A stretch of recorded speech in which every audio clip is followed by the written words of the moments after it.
Rehabilitation. I'm your host, Lucian Gabriel. Firstly and foremost, I'd like to say happy World Mental Health Day. To all my slaves that are caught up at the plantation, I hope that your slave masters and your slave owners give yourself a motherfucking break. Nonetheless, the battle continues, the fight continues. I hope your slave masters and your slave owners realize the potential of the employees, realize the strengths of the employees, and also give the employees a break, or should I say a much needed mental break to all the ones that are battling and struggling and fighting this structural neoliberal economy of South Africa.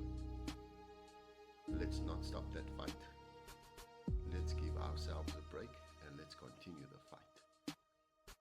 To those colonial empires and those colonial companies that are still benefiting to this day, from colonialism to neoliberalism, through apartheid, through segregation, to the modern day 2024.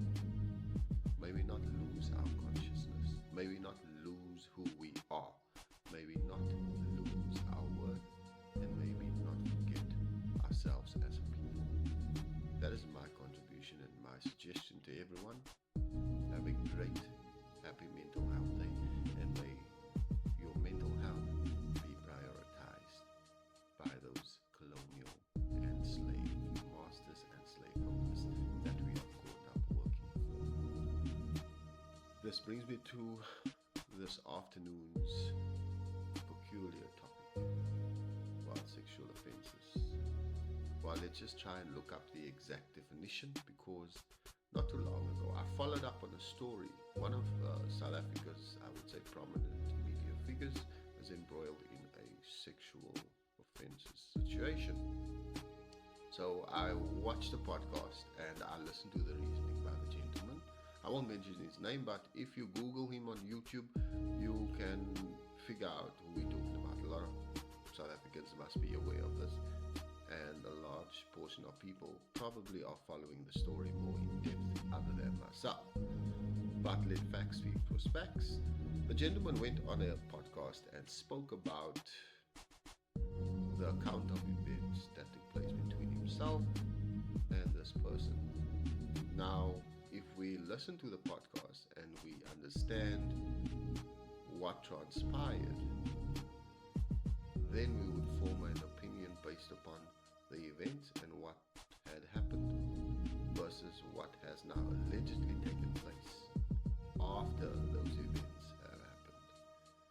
Now, this brings me to the ruling of the Pretoria High Court on the 30th of September 2024. The Pretoria High Court declared that certain parts of the I can't say, I would maybe just call it as the Sexual Offences Act, but let's just have a look and see what the actual name is. Then I will just basically state everything verbatim as it states what the actual name is with regards to the ruling on the 30th of September. In summary, they are declaring that certain parts of the Act itself is unconstitutional. Now, on what grounds? Let's have a look quickly and explore. So, a landmark judgment was delivered on the 30th September 2024 by the Pretoria High Court, declaring several sections of the Criminal Law, Sexual Offences and Related Matters Amendment Act 32 of 2007 unconstitutional. Now, these provisions were found to be inadequately, and should I say, it addresses inadequately sexual violence where the perpetrator held an unreasonable belief in the complainant's consent, thereby permitting a flawed defense in cases of sexual assault. For example, you involve yourself sexually with a woman. Bear in mind, you might have forced yourself on her, and that leads to unwanted penetration. or should I say, unwanted sexual intercourse or forced sexual intercourse. Because no consent was obtained in a practical way. Now remember, as men, we can read consent in various ways. I will use this particular scenario. You pick up a girl at the club, you buy drinks, yes, everyone is getting frisky, you talk, you engage, the vibes are good. You then sporadically decide to take this person home. Now you have more drinks, one thing leads to another. You end up having sex, and automatically the next day or the next morning, the female feels that the sex was unwarranted for and it was unintentional. In her defense, she then states she never provided any consent for any form of sexual acts to take place. But in your case, as the plaintiff, you would tell the court that no, we bought drinks and there were gestures, there were emotional gestures, there were physical gestures. She was coming on to me. That would be classified as your version or your reasoning as accepting consent. Yes, in many cases, there are situations where people do become vulnerable. They might act out because they might be under the influence of alcohol or they might be under the influence of any form of substance whatsoever.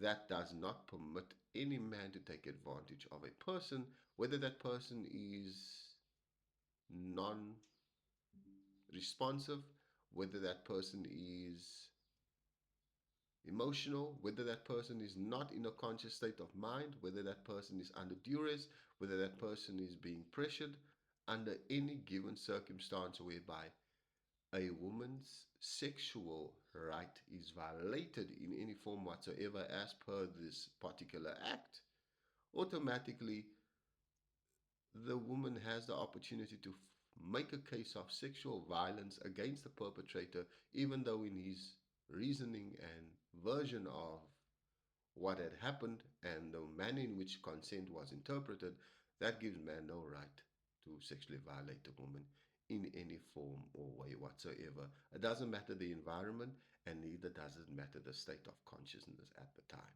Now, this particular ruling, let's go further into this.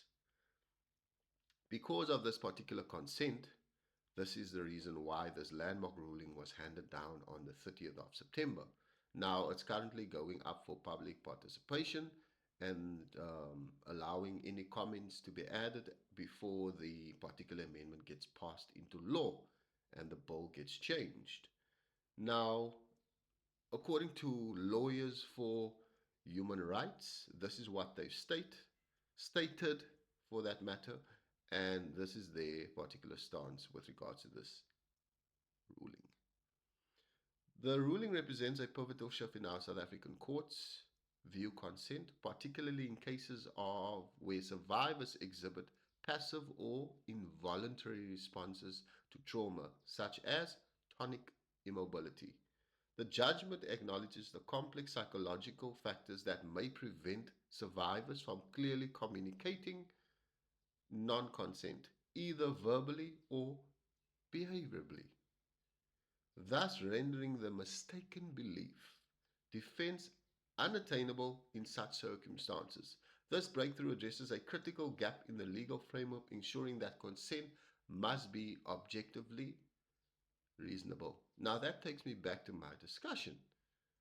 The manner in which consent is perceived from not all men, but from those men who think that certain things are related to a woman saying yes or a woman giving consent, where in fact, beyond reasonable doubt, the manner in which consent is interpreted from the perpetrator, which obviously results in a flawed defense of the complainant, that in effect does not state that that is complete consent. Hence, this ruling now will allow, before any form of sexual acts do take place between two consenting adults, consent must be obtained reasonably and practically.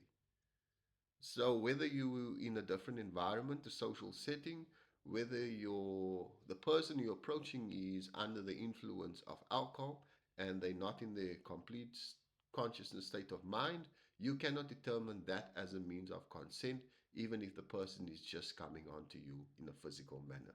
That cannot be classified as yes, because she touched my arm, because she touched my leg, that to me felt as if she's consenting to us having sex, and therefore I decided to have sex with her. No, brother man, it doesn't work like that. With this ruling in place, that means any situation you find yourself in whereby sexual acts will take place, this particular consent must be obtained. And yes, it doesn't matter the environment, it doesn't matter where you are, who you are with, and the state of consciousness of yourself as a person and the state of consciousness of the person that you are with at the particular time. That does not render it invaluable so that you can go ahead and have sex just because a lady touched your arm and she touched your leg and you perceive that as being consensual and you decided to have sex with a woman. Not a damn, not a fuck, like some would say. That cannot happen. So, in this particular situation of this gentleman, consent was given or consent was interpreted in the manner through messages on WhatsApp, through gestures, through texts, and through various conversations. Yes, in some cases, a woman might not say yes outrightly, let's agree to have sex, but it can come in various forms. It can come through being flirtatious, it can come through being present, it can come through being physical, through touch. People's love language is touch. So that can also be determined or perceived as consent. But in many cases, these victims of this particular sexual violence that take place never seems to get justice because of the flawed argument in court and how the courts perceive that when consent is material versus when consent is non-material. Now, this ruling itself does open up a huge gap in the legal system. I'm not a legal expert, but based upon research and what I've read about this particular ruling related to the Sexual Offences and Related Matters Amendment Act 32 of 2007, it clearly stipulates that consent must be obtained. And because of the existing act declared unconstitutional certain sections, this allows that women that are experiencing this type of sexual behavior towards them have legitimate cases or legitimate understanding of what their role is and also what their rights are when it comes to sexual acts. Now, on the one end, yes, it might sound like this is a great breakthrough and it's a great legal breakthrough for women.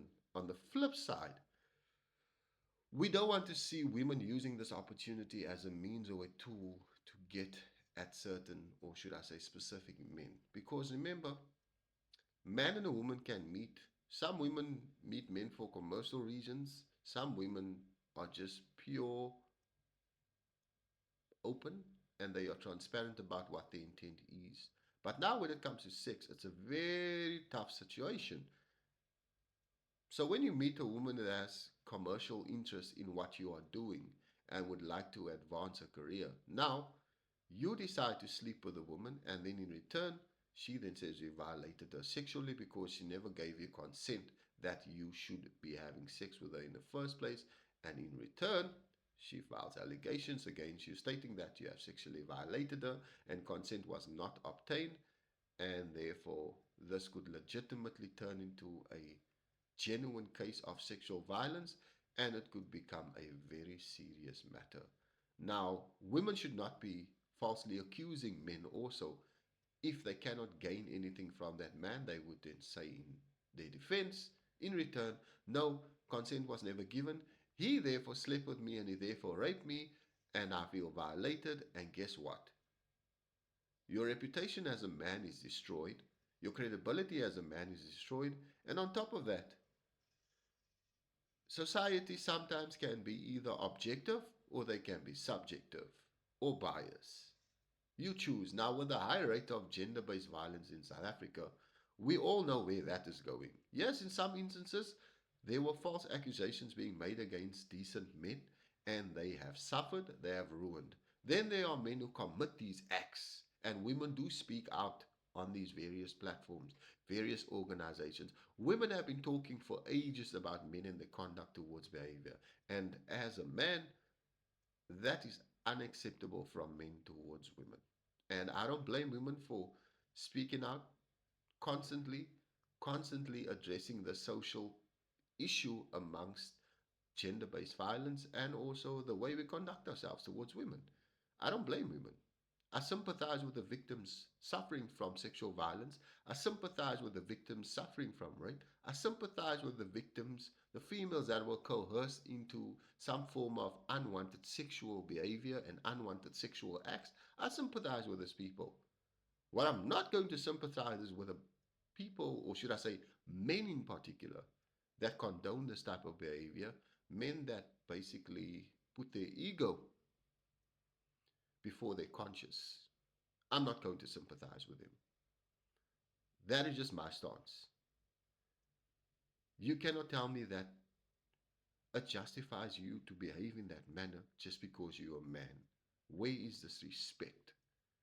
Now, on the flip side, women wrongfully accusing us of these acts that ruin our reputation, that ruin our credibility, and in many cases, ruin careers. We are not going to stand for that either. So, women, please don't wrongfully accuse decent men. And secondly, if you have any form of agenda against any man, and legitimately there is no alternative, why not resolve it as adults and why not discuss it and why not engage about it? Don't take it to the media. Don't take it to tabloids. Don't take it to journalists that are looking for something or dirt on a man so that they can paint the image or taint his image in public to make him feel less credible. No, deal with it as in a private household, private matter. Deal with it accordingly. Don't air your dirty laundry out in the open. But in many cases, because some people's profiles are huge, their egos are big, this type of information does come out, and you know the public loves a juicy story. So, in all fairness, my message to men, behave yourselves and don't misread consent. My message to women, behave yourselves and don't make the life of a man a living hell just because you cannot pursue your commercial interests or you cannot seem to get a leg up in the industry that you're operating, and here's a man with connections and influence. So let me get back at him because he used me, he slept with me, so I'm going to do this to get back at him. These things can be damaging. They can cause lifelong trauma. They can cause seriously long-term bad relationships. Not just from you as the person who planted that seed, but for the man going forward, because trust me, men, we have feelings too. We suffer too. Yes, 1 out of 6 men and boys in South Africa have been exposed to some form of sexual violence. This is according to a study that was published by a Stellenbosch professor. 1 out of every 6 men or boys were exposed to some form of sexual violence. Yes, we also have trauma, and Dr. Umar Ifatunde says this clearly that a boy develops a relationship with his mother. Now remember, this is not sexual, this is psycho, or should I say psychological. A boy develops a relationship with his mother. A girl develops a relationship with her father.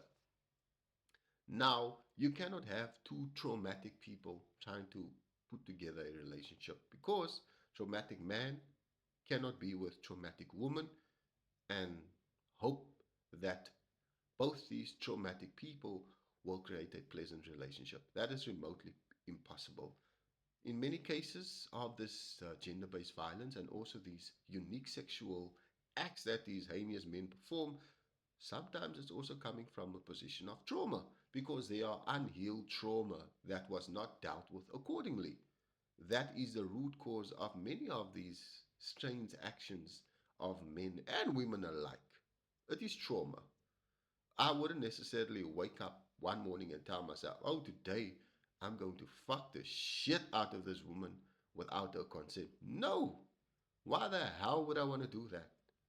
I'm not nuts. I'm not crazy. The crazy things you leave for the crazy people. But in those particular instances, it's because of trauma that has not been dealt with from a man and a woman's perspective that leads to these forceful situations, and also the way people read other people. If you perceive this to be consent, rather be sure and be 100% accurate that this is indeed what the other person is wanting. Don't just go on that wild card race thinking that, oh no, because she's touching your arm, she's touching your leg, and she's giving you some form of gestures that is some kind of consent that you guys have now agreed to have sex. No, it shouldn't be interpreted in that way. So to safeguard a lot of people, safeguard couples, safeguard ourselves individually, and as men, we need to call each other out on each other's bullshit, man. If you see a woman, if you see a man, sorry, if you see a man ill treat a woman, call him out on his shit. If you see a woman ill treat a man, sisters, call them out on their shit. This is the only way we're going to heal from this particular scourge in our country. Then we don't have these excessive gender-based violence cases that are going unresolved and the perpetrator just continues to walk free. We need to deal with the root cause of these things, and these are coming from trauma. It's not coming from a different place, it comes from trauma. And as women, women call out other women that are toxic, that are destroying credible men, that are destroying them mentally, that are destroying them physically, that are destroying them legally. Women need to call out these people.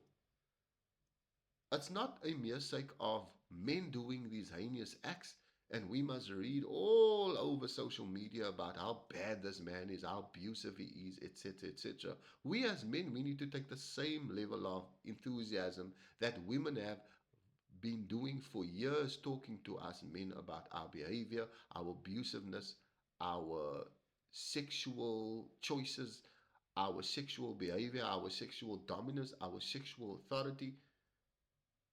They have been doing this for years, so why are men not talking to men? And I feel that in the discourse, we need to talk more amongst men about our wrongs. We need to acknowledge that as a man, when you are wrong, you are motherfucking wrong. Doesn't matter whether that woman is wrong, that doesn't give you the option to tell your queen, hey, fuck you, I'm going to force my way. No, you got to respect. You got to respect her, because the moment you submit yourself as a man and you make it known to her that, hey, I am wrong, I take full accountability and responsibility for my conduct and my actions, in all fairness, we will not be having this conversation, and we will not be seeing all these traumatic people, especially women, that have to succumb to gender-based violence in this country. So to these men out there that don't know how to behave, these narcissists, these ego-driven, heavy-handed, angry, aggressive, traumatic motherfucking men out there in this world, start loving our sisters and start respecting them so that we have great relationships for generations to come. To those fantastic women, or should I say, to those toxic women out there that are causing credible men to suffer because of their interests, because of their ways of making things, even with men that I have grudges against, or towards a decent man and making false accusations and getting men falsely accused of certain things that they've never committed.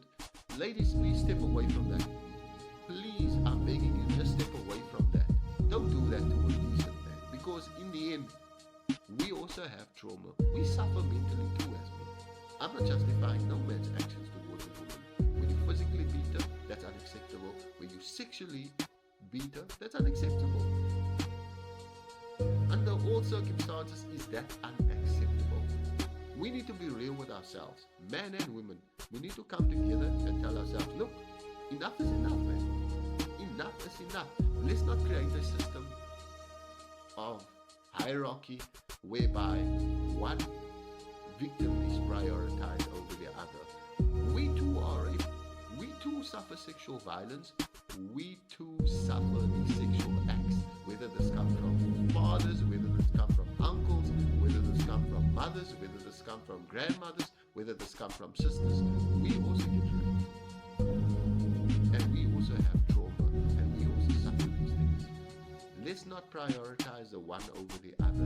Let's have this transparent dialogue. Let's have a discourse about where are we as men and where we can improve as men. We need to do more of this. Instead of the women talking about the gender-based violence, we as men, we need to come forward more often and address our shortcomings as men with other men. Because if we don't call out men on their bullshit, we can't expect women to be doing that for us. Where we have the might and the power ourselves to deal with ourselves. So we should be taking that initiative in dealing with ourselves going forward. As for the ruling, which is landmark, congratulations, and I'm happy that this is a massive success. However, I still do sympathize with all the victims. I do sympathize with the genuine cases where justice has not been met. I sympathize with these people. But what I will not sympathize with is a man not respecting a woman under any accord. So my message goes out to all these men that are doing this shit and those men that are actually endorsing this type of shitty behavior. Enough is enough. Let's deal with our men and let's make South Africa great again. Once again, thank you for listening to my platform. Thank you for supporting my channel. And thank you for visiting the plantation.